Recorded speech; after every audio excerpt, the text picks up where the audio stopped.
Baik, ibu-ibu dan bapak sekalian, Assalamualaikum warahmatullahi wabarakatuh. Alhamdulillah, alhamdulillahi hamdan katsiran tayyiban mubarakan fih, mubarakan alaihi kama yuhibbu rabbuna wa yarda. Wa asyhadu an la ilaha illallah wahdahu la syarikalah, wa asyhadu anna Muhammadan abduhu wa rasuluh. Ya ayyuhalladzina amanu taqullaha haqqa tuqatih wa la tamutunna illa wa antum muslimun. Wa ba'du, Allahumma salli ala Muhammad wa ala alihi wa ashabihi wa man tabi'ahum bi ihsani ila yaumil qiyamah. Faqala Allah ta'ala fil Qur'anil Karim, yauma tuqallabu wujuhuhum fin nari yaquluna ya laitana ata'na Allah wa ata'na ar-rasula. Wa qalu rabbana inna ata'na sadatana wa kubara'ana fa'adalluna as-sabila. Ibu-ibu dan bapak-bapak sekalian, alhamdulillah, biidznillah, hari ini kembali kita dipertemukan oleh Allah. Tentu saja kaitan dengan jadwal saya di Mushola Al-Jihad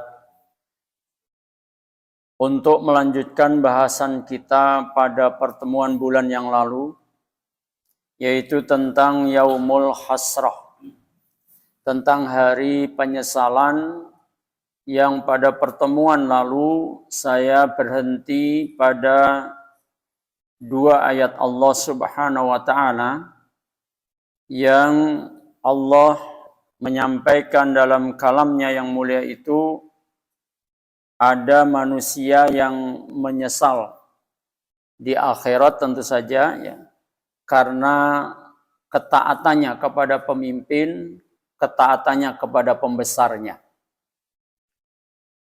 Tentu dalam hal ini kita tentu tidak boleh kemudian serampangan di dalam memahami penyesalan terhadap pemimpin, penyesalan terhadap ketaatan seseorang yang taat kepada pemimpin dan pembesarnya.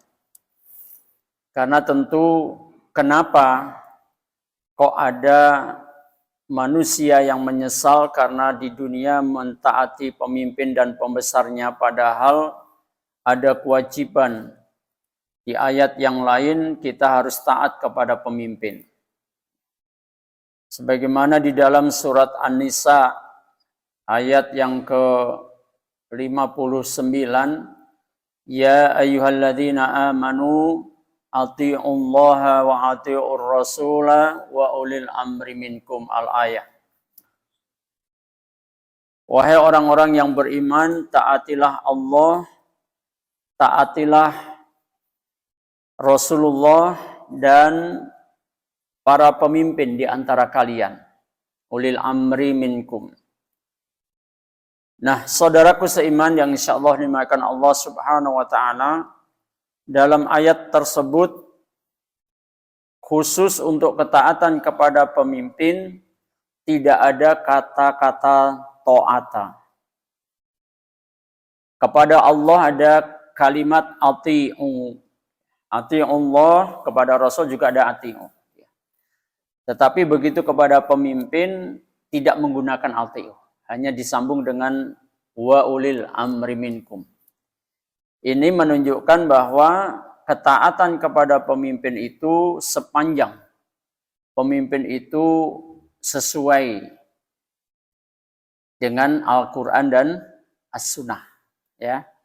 Makanya ayat itu kemudian dilanjutkan, fa in tanaza'tum fi syai'in farudduhu ilallahi war rasul. Jika kalian berbeda pendapat tentang sesuatu, maka kembalikanlah kepada Allah dan Rasulnya. Artinya kembali kepada Al-Quran, kembali kepada As-Sunnah. Ya.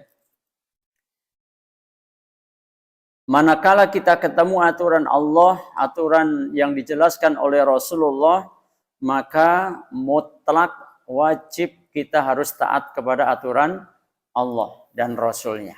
Ya. Oleh sebab itu, dalam pertemuan yang lalu ketika kita berhenti pada membaca surat Al-Ahzab ayat 66 dan 67, Allah Subhanahu wa taala menyatakan yauma tuqallabu wujuhuhum finnar. Pada hari ketika wajah mereka dibolak-balikkan di dalam neraka.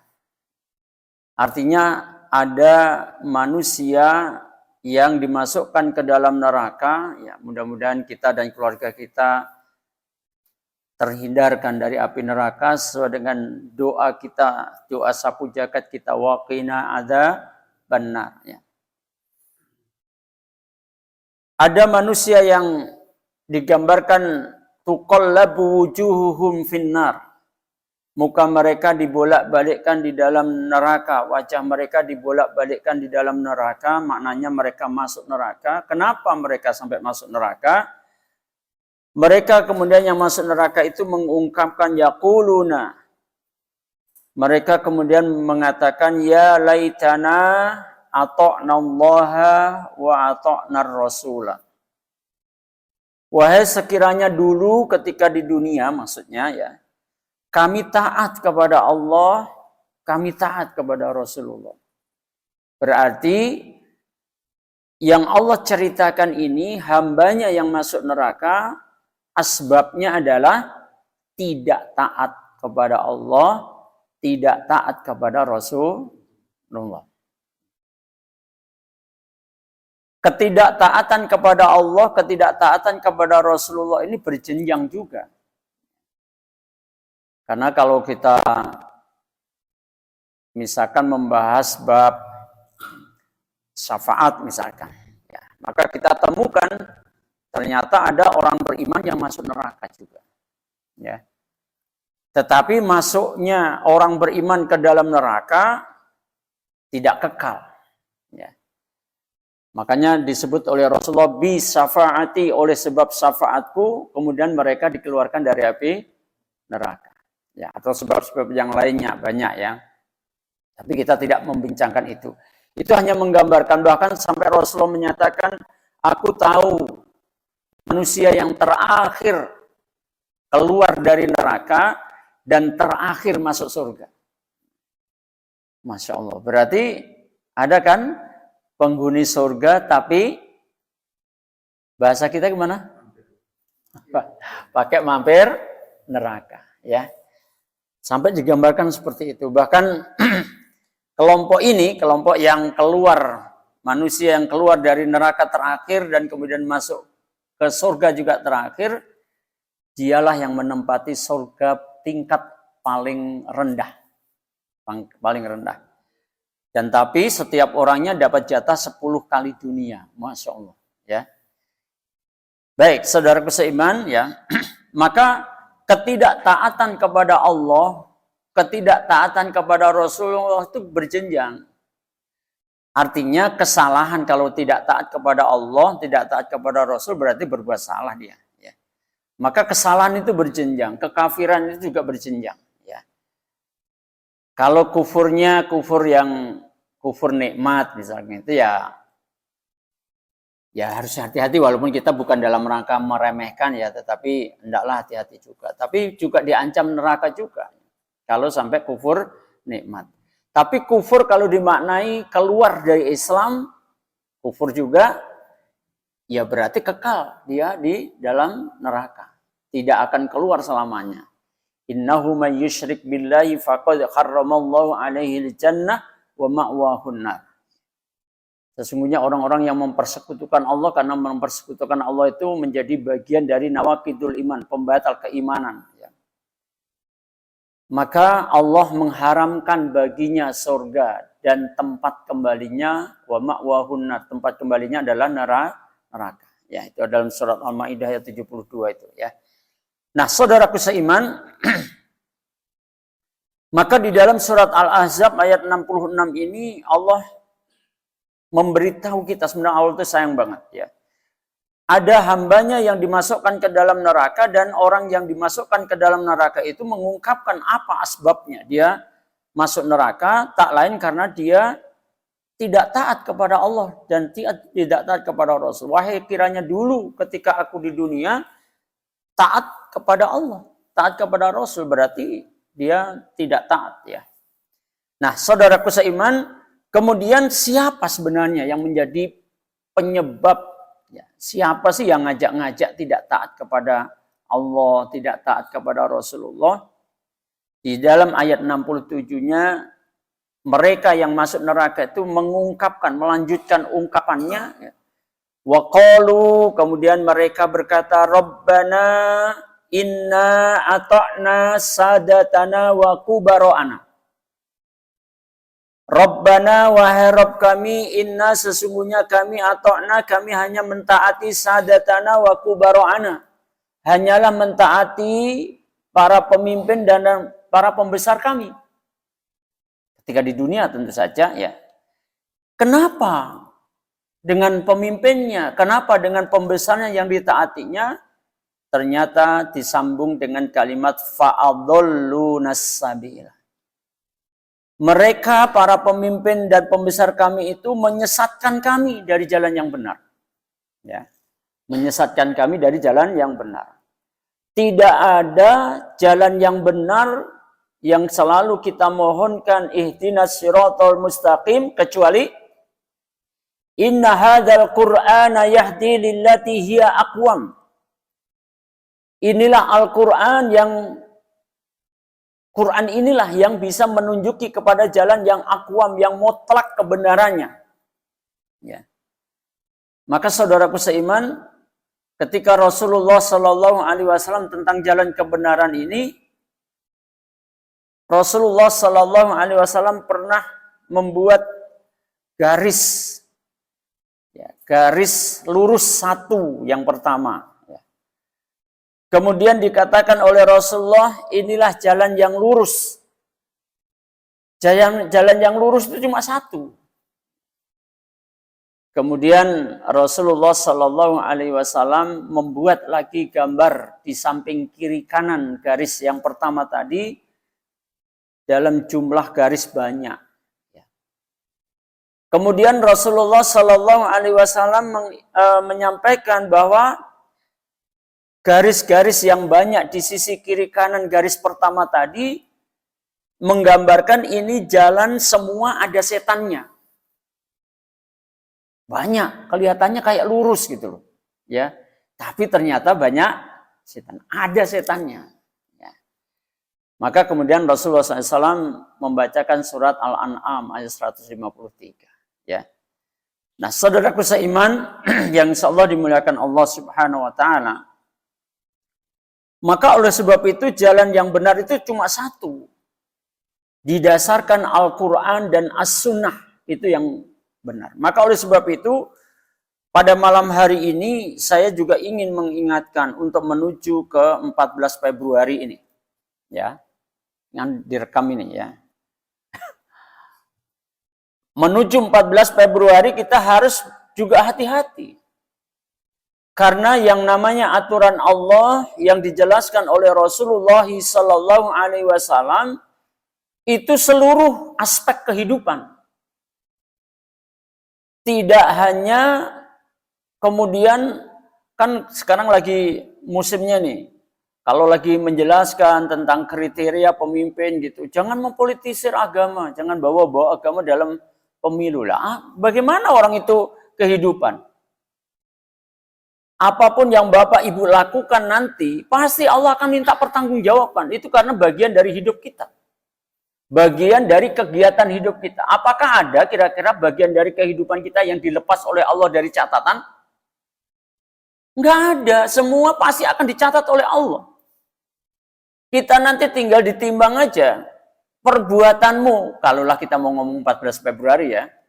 Perbuatanmu dipilih 14 Februari itu sesuai dengan kriteria yang aku tetapkan atau enggak? Terus jawaban kita gimana? Kalau seandainya ternyata kita nyoblosnya nggak sesuai dengan kriteria yang ditetapkan oleh Allah. Kira-kira Allah marah nggak bahasa kita? Loh, kamu itu kan hambaku. Kok kamu nggak manut sama aturanku? Meleset dari kebenaran. Maka ibu-ibu dan bapak sekalian, semua aspek kehidupan itu diatur oleh Allah Subhanahu wa taala. Aspek kehidupan pribadi sekalipun diatur oleh Allah. Apalagi aspek keluarga diatur oleh Allah. Aspek kehidupan masyarakat apalagi itu lebih besar lagi urusannya, ya. Orang yang pribadi aja masalah kencing ya diatur sama Allah kan? Sampai dengan ceboknya diatur sama Allah. Sampai kalau kita misalkan di lapangan terbuka, kemudian kita udah nggak bisa ngempet gitu. Terus kita kencing, ternyata mau cebok, nggak ada air, terus gimana? Apa nggak cebok? Nggak boleh, tetap harus cebok. Diatur oleh Allah. Masya Allah. Nah kalau kehidupan yang sangat-sangat privat, pribadi seperti itu diatur oleh Allah. Kemudian kalau keluarga diatur oleh Allah enggak? Ya diatur lah. Ya. Pemimpin dalam keluarga itu laki-laki. Jangan dibalik gitu loh ya. Jangan dibalik. Dan seterusnya. Bagaimana hubungan anak sama orang tua. Diatur oleh Allah dalam keluarga. Masya Allah. Ya. Maka apalagi dalam urusan masyarakat yang lebih besar. Ada aturannya Allah Subhanahu wa ta'ala. Ya. Saya ingin mengingatkan dengan dua ayat Allah Subhanahu wa ta'ala dalam hal memilih seseorang yang layak untuk menjadi kita pilih sebagai pemimpin kita atau sebagai wali kita. Di antaranya adalah di dalam surat An-Nisa ayat 48. Ya. Surat An-Nisa ayat 48. Ada yang bawa Quran? Afan, surat An-Nisa ayat 58, bukan 48 ya. Surat An-Nisa ayat 58, Allah Subhanahu wa taala menyatakan innallaha ya'murukum an tu'addul amanati ila ahliha. Ya. Sampai di situ saja ya. Innallaha, sesungguhnya Allah ya'murukum memerintahkan kepada kalian an tu'addul amanati, untuk menyerahkan, untuk menyampaikan amanah. Amanah-amanah, apalagi ini kalau kita bicara amanah kebangsaan gitu ya. Agar diserahkan kepada siapa? Ila ahliha, kepada ahlinya. Bukan kepada sembarang orang. Mesti harus diseleksi siapa yang layak untuk mengemban amanah kebangsaan ini. Ini nggak main-main ini ya. Nah, subhanallah, bukan ngawur-ngawuran, bukan asal karena golonganku, bukan asal karena partaiku, bukan asal karena apalah kelompokku dan sebagainya. Tetapi ukurannya adalah dia ahlinya atau bukan. Karena Rasulullah Shallallahu Alaihi Wasallam dalam satu hadisnya, beliau sampai menyatakan saya ti'alan nas, akan datang masa nanti di mana masa waktu itu sanawatun khadda'atun. Masa itu penuh dengan tipuan. Ayo monggo kita rasakan ini. Kira-kira sekarang ini banyak tipuan apa enggak gitu ya. Kemudian ditengarai oleh Rasulullah bahwa masa yang penuh tipuan itu ada 4 cirinya. Ada 4 cirinya. Yang pertama adalah yusaddaqu fihal kadhibu. Kalau sudah muncul keadaan yang pertama yaitu orang-orang yang jujur dianggap pembohong. Orang jujur malah dianggap pendusta. Kemudian keadaan yang kedua sebaliknya, wa yukadzabu fiha shadiqu. Orang pendusta malah dianggap jujur. Ya. Nanti dirasakan sendirilah ya. Kemudian yang ketiga, wa yu'tamanu fihal khainu. Orang yang amanah malah dianggap pengkhianat. Insyaallah. Yang keempat, yang terakhir sebaliknya, wa yukhawwanu fihal amin. Orang yang khianat malah diberikan kepercayaan. Ya monggo dirasa sendiri. Kira-kira 4 hal itu sudah muncul pada kekinian atau belum masa hidup kita ini? Kalau muncul berarti zamannya adalah zaman penuh tipuan. Dan yang diingatkan oleh Rasulullah kalau kondisi sudah seperti itu, Kalau kondisi sudah seperti itu, wayantiqu fiha ruwaibidah, maka akan muncul ruwaibidah. Muncul ruwaibidah. Ini istilah yang dimunculkan oleh Rasulullah pada zaman itu, ya. Ruwaibidah. Ar-ruwaibidah. Makanya kemudian para sahabat juga nanya, karena belum, ini istilah baru bahasanya gitu lah ya. Pada masa itu. Wa ma ruwaibidah? Apa itu ruwaibidah? Ruwaibidah kemudian dijelaskan oleh Rasulullah, ar-rajulu tafihu fi amril amati. Ruwaibidah itu adalah orang yang bodoh tapi ikut-ikutan ngurus urusan masyarakat luas. Baraklah Bapak sekalian, apakah muncul pada zaman kita? Ya monggo, silahkan dinilai aja sendiri, ya. Orang yang bodoh, kapasitasnya tidak memenuhi syarat, ya, tetapi muncul sebagai orang yang pengen ngurus orang masyarakat luas. Masyarakat luas itu bisa disebut bangsa, bisa disebut kaum, ya. Nah, saudaraku seiman, ini sudah diingatkan oleh Rasulullah SAW. Makanya di dalam Adabul Mufrad, dalam kitab Adabul Mufrad, Imam Bukhari meriwayatkan secara mauquf. Mauquf itu berarti enggak sampai pada Rasulullah, ya. Tapi kalau Imam Bukhari yang meriwayatkan tentu bukan sembarangan, walaupun hadisnya putus enggak sampai pada Rasulullah. Tapi banyak ulama yang mengingatkan. Apa itu? Sampai Rasulullah berdoa, ya Allah, aku berlindung kepadamu dari pemimpin yang bodoh lagi kekanak-kanakan. Coba tuh, pada zaman Rasulullah sampai Rasulullah sudah doa seperti itu, gimana itu? Ya. Kalau sesuatu dimohonkan oleh Rasulullah, apalagi ini perlindungan permohonannya, maka itu mengkhawatirkan banget berarti. Ya. Seperti halnya kalau kita berlindung dari fitnah Dajjal misalkan. Ya. Berarti itu luar biasa fitnahnya. Ya. Nah ini yang Rasulullah berlindung dari apa? Dari sifat pemimpin yang bodoh lagi kekanak-kanakan. Masya Allah. Ya. Nah, saudaraku seiman yang insya Allah dimuliakan Allah Subhanahu Wa Taala, maka kemudian juga ada yang nanya, sahabat juga yang nanya, wah Rasulullah, pemimpin yang bodoh lagi kekanak-kanakan itu yang seperti apa? Maka kemudian dijelaskan oleh Rasulullah bahwa pemimpin yang bodoh lagi kekanak-kanakan itu adalah kalau kamu pilih dia, kalau kamu memilih dia, kamu akan binasa karena tidak sesuai dengan kriteria yang ditetapkan oleh Allah. Bukan ahlinya dia berarti, ya. Tapi kalau kamu nggak milih dia, kamu akan dibinasakan sama dia. Masya Allah. Bahasa kita apa Pak Kasta ya? Buah si malakama ya. Milih binasa, nggak milih malah dibinasakan kita. Masya Allah, bagaimana ini? Ya. Tapi ada jawaban cerdas dari majelis taklim yang pernah saya isi kapan itu ya. Majelis taklim ibu-ibu. Ibu-ibu pilih yang mana nih?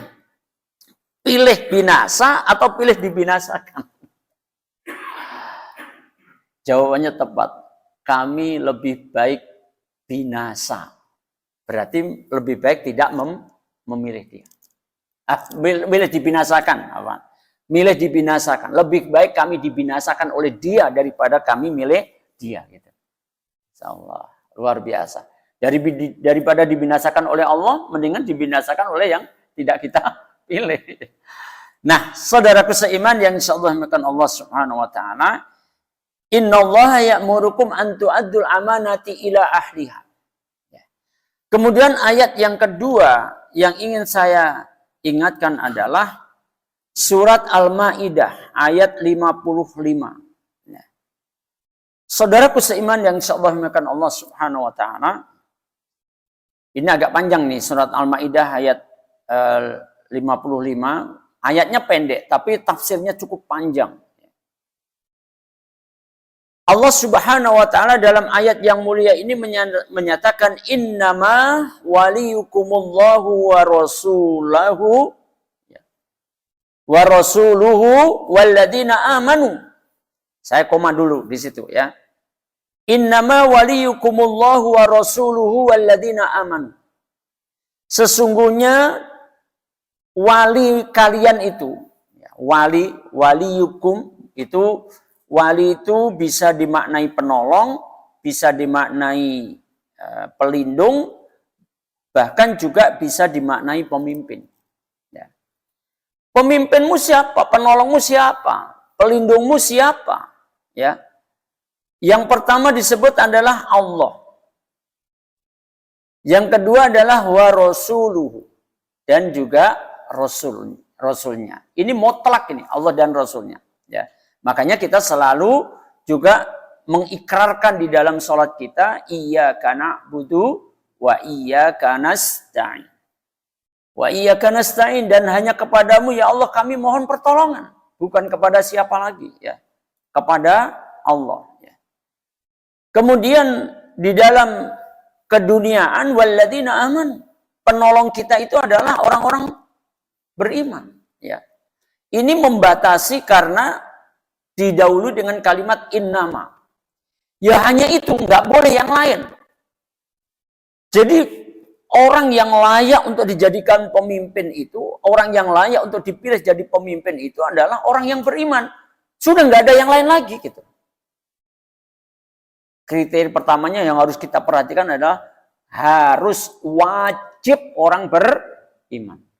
Itu pun kemudian dilanjutkan oleh Allah, tidak sembarang orang beriman. Ya.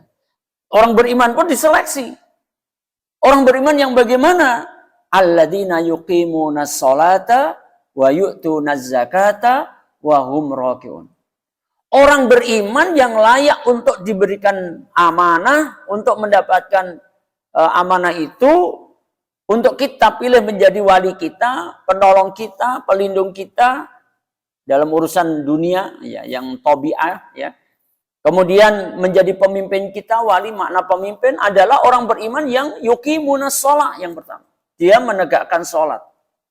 Kenapa dia menegakkan sholat? Iya, kalau orang yang menegakkan sholat, maka seharusnya, idealnya loh ya, adalah orang yang pada dirinya tercegah kekejian dan kemungkaran. Karena orang yang sholat itu pasti harus wujud pada dirinya, inna sholata tanha anil fahsya'i wal munkar.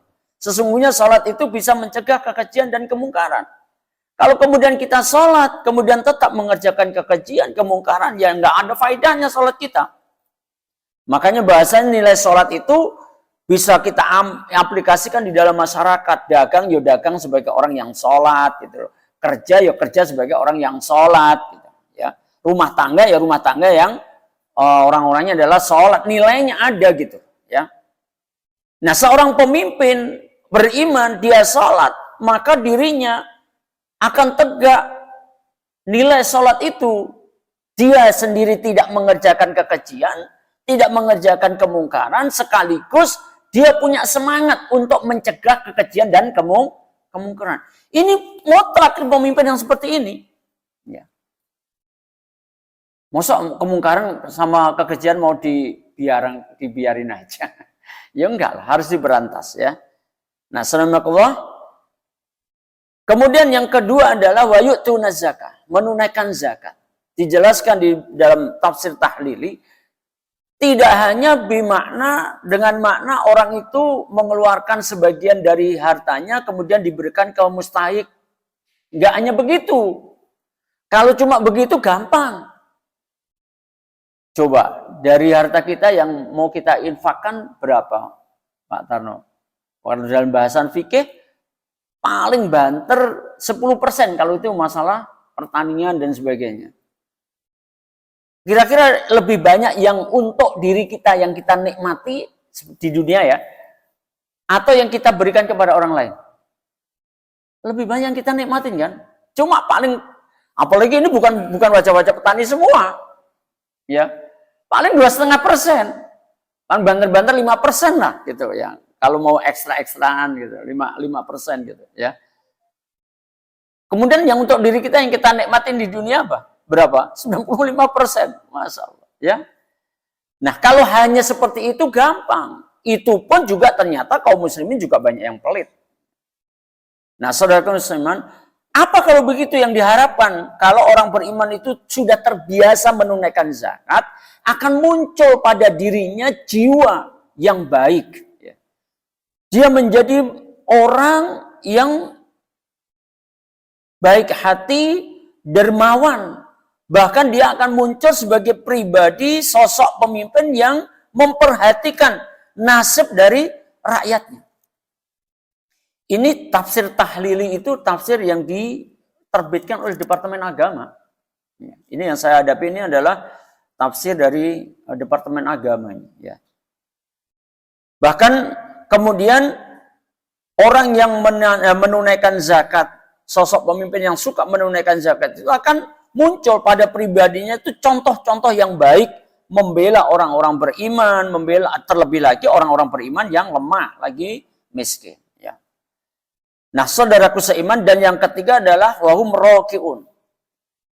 Orang beriman yang layak untuk dijadikan pemimpin, dia yang patuh kepada Allah. Apa maknanya?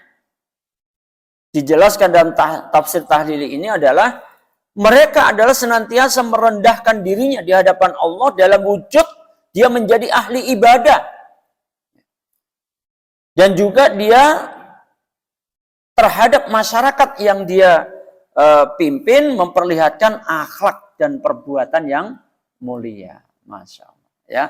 Itulah syarat orang beriman yang layak untuk dijadikan pemimpin. Bahkan di dalam tafsir ini disebutkan bahwa ayat ini menjelaskan sifat-sifat orang beriman yang layak untuk dijadikan pemimpin. Kemudian ini lihat catatannya yang paling luar biasa. Jangan sembarang orang yang mengaku beriman. Sebab banyak orang yang sekedar mengaku beriman, tapi ternyata dalam perbuatan sehari-hari memperlihatkan dia perbuatannya orang munafik. Jadi seleksinya ketat ternyata. Allah itu menseleksi orang yang layak untuk jadi pemimpin itu ketat sebenarnya. Karena itu kehidupan manusia masalahnya. Nah, saudaraku seiman yang insya Allah dimuliakan Allah Subhanahu wa Ta'ala, maka kalau diingatkan jangan sampai sembarang orang, karena banyak orang yang hanya sekedar mengaku beriman di mulutnya, sementara perbuatan kesehariannya dia menunjukkan seperti orang munafik. Apa itu orang munafik? Nah, ini yang harus kita juga cermati. Jangan sampai kemudian terjebak kita semangat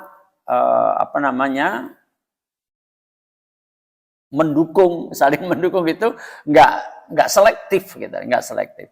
Di dalam kitab Jami'ul Ulum al-Hikam Ibnu Rajab Al-Hambali Al-Hadits Minu wal Arba'un, hadis yang ke-48. An Abdillah bin Amr radhiyallahu anhuma anin Nabiy sallallahu alaihi wasallam qala arba'un man kunna fihi kana munafiqan. Ya. Ini ciri munafik ini dijelaskan oleh Rasulullah. Ya. Kalau yang kita kenalkan cirinya 3 gitu ya. Ternyata dalam hadis yang mau saya bawakan ini dari kitab Jami'ul Ulum al-Hikam Ibnu Rajab itu ada 4. Ya, ada 4 ya. Arba'un man kunna fihi kana munafiqan. Ya. Rasulullah SAW bersabda yang ada 4 tanda seseorang itu disebut sebagai munafik yang sejati. Jadi kalau ada 4-4-nya ini berarti orang itu munafik sejati. Ya, hati-hati jangan sampai dijadikan pemimpin. Ya. Apa tandanya? Sebelum itu kemudian Rasul menyatakan ya, wa in kanat khoslatun minhunna fihi kanat fihi khoslatun minan nifaqi hatta yada'aha. Apabila salah satu dari 4 tanda itu, apabila salah satu dari 4 tanda itu ada pada seseorang, katakanlah ada pada diri kita gitu, maka berarti kita sudah terjangkit watak munafik. Baru terjangkit tapi ya. Tapi kalau 4-4-nya ada pada diri kita, berarti kita munafik. Ya. 4 itu apa saja? Kemudian Rasul menyatakan, man idza haddatsa kadzaba. Yang pertama adalah kalau ngomong bohong, penuh kebohongan. banyak bohongnya gitu loh ya. Kemudian yang kedua, idza wa'ada akhlafa. Apabila janji dia ingkar. Ya. Kemudian yang ketiga, nah ini yang banyak belum dikenal. Wa idza khosoma fajar. Apabila dia debat, maka jauh dari kebenaran. Fajir kalau debat. Apa tuh fajir? Ya. Fajir itu apa? Rusak. Rusakan, ya. Jauh dari kebenaran kalau lagi debat. Dan malam ini mau debat kan? Ya mau lihat aja ya. Kalau mau nilai ya silakan ya. Tapi ingat ya, kita harus adil dan jujur. Nggak boleh kemudian emosian. Harus adil, kita loh yang menilai ya. Harus adil ya. Kemudian yang keempat, wa idza ahada ghadar ya. Dan apabila diberikan amanah dia khianat. Inilah 4 hal dalam hadis yang dikeluarkan oleh Imam Bukhari juga Imam Muslim ya. Jadi kalau ngomong dusta, kemudian kalau janji ingkar, kalau debat jauh dari kebenaran, dan bila diberikan amanah dia khianat ya. Nah, tentu ibu-ibu dan bapak sekalian ya, kita pengen semuanya ideal, tapi tentu seideal apa yang telah ditetapkan oleh Allah pun juga belum bisa kita capai. Itu tentu kita harus mengakui kekurangan ada pasti itu ya. Tetapi setidak-tidaknya kita harus berusaha untuk mendekat kepada kriteria yang telah ditetapkan oleh Allah. Kenapa? Karena apapun yang kita lakukan ini adalah hidup. Hidup itu harus ibadah. Ibadah itu kalau sesuai dengan tuntunan kita. Ya, tuntunan apa? Tuntunan Allah dan Rasulnya. Itu baru disebut sebagai ibadah. Makanya makna ibadah itu apapun yang kamu kerjakan. Namanya apapun kegiatan itu, kalau asal Allah ridho, asal Allah cinta, maka kegiatan itu adalah ibadah. Ya. Sudah mau kurang berapa menit? Masih 7 menit. Ya, baik. Kemudian saudaraku seiman, yang harus kita juga perhatikan, bahwa siapapun yang kita ikuti, kelak di akhirat kita pasti akan berpisah dengan dia.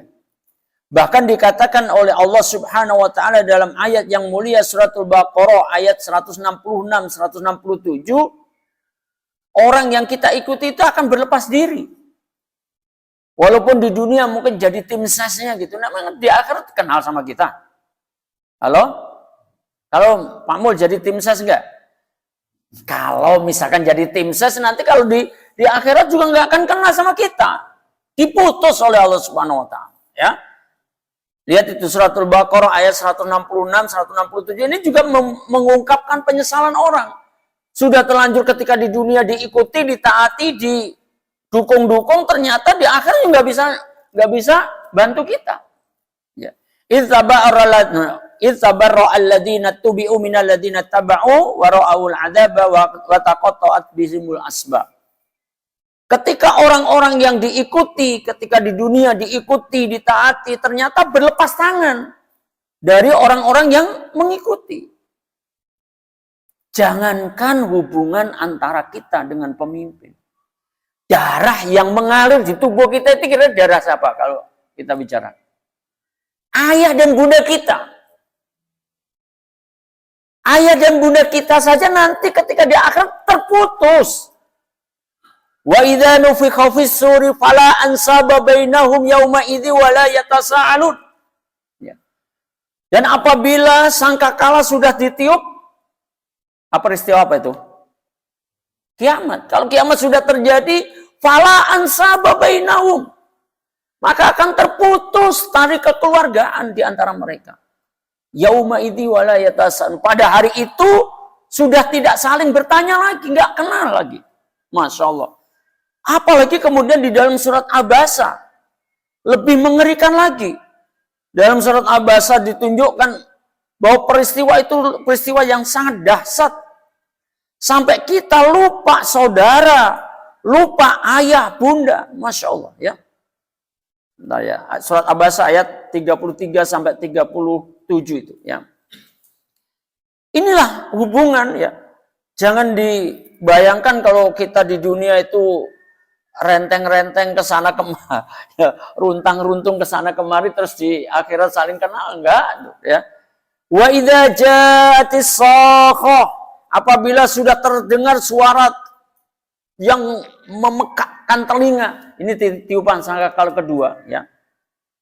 Yaumat yafirrul mar'u min akhi, maka manusia akan lari dari saudaranya. Kita akan lari dari saudara kita, maksudnya adalah kita nggak kenal lagi saudara kita.